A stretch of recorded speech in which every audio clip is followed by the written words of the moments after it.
रहमान रहीम अस्सलाम वालेकुम नाज़रीन, मैं थोड़ा मेज़बान असगर गुजर। तुसीं वेख रहे जो गुजर टीवी आरफ वाला। हर रोज़ बेहतरीन तो अलग क्वालिटी जानवर लैके दोस्तों में हाज़र होईदा।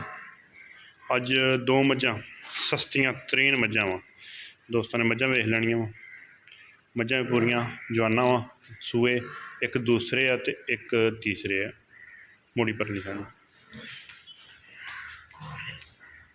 दोवें दुध मझां इंशाल्लाह इस माई को 10 तो 11 किलो दुध की गारंटी है। इस माई की चोण माई नूं चंगे होणगे, 10-11 किलो पक्का दुध है इस माई का।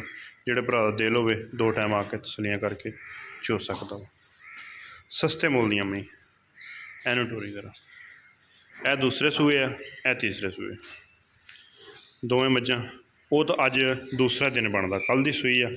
ये बोले 7 तो 8 किलो दुध मारी पिछे। ये पक्का गारंटी वाला दूसरा सूआ वा। तो निकुली है नहीं माई नूं बिल्कुल ही बरीका वा।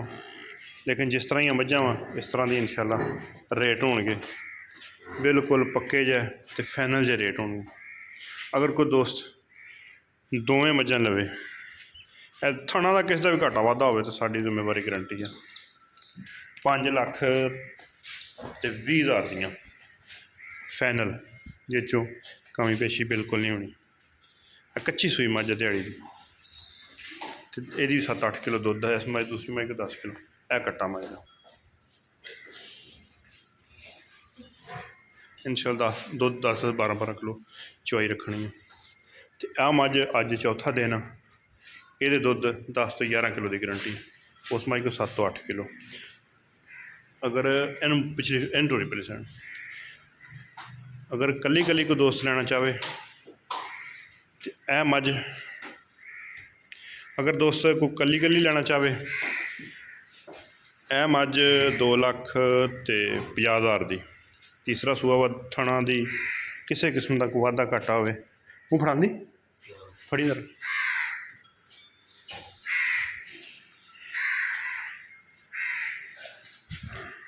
दंद थोड़ा नहीं होता, दंद बिल्कुल बहुत अच्छी आ रही ठीक हो गए। मूँह फड़ा 2.5 लाख की है मझ जी। जी मझ दत्ती लिस्सी है मझ कोई ऐप फॉल्ट हो किसी मझ भी हो दो 2 लाख ते 70 हज़ार रुपये।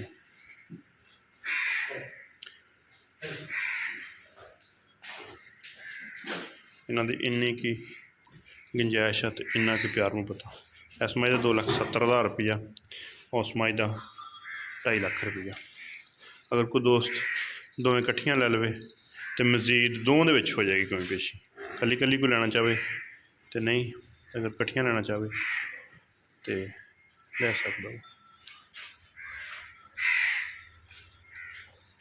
बिल्कुल सस्ते तो मुनासिब रेट दियाँ।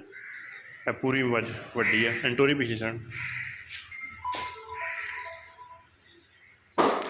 छड़ भरन जान लगा।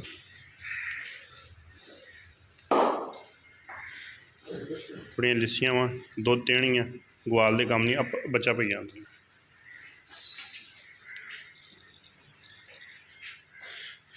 ढोर दे परन दूसरी भी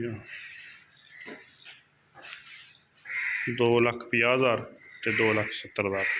उम्मीद करने का वीडियो आएगी दोस्तों को पसंद। वीडियो पसंद आती यार दोस्तों ने शेयर, जिन्होंने दोस्तों चैनल ने सबसक्राइब किया चैनल सबसक्राइब। एक अगली दिन नवी बेहतरीन वीडियो फिर हाजिर होवांगे। अल्लाह हाफिज़।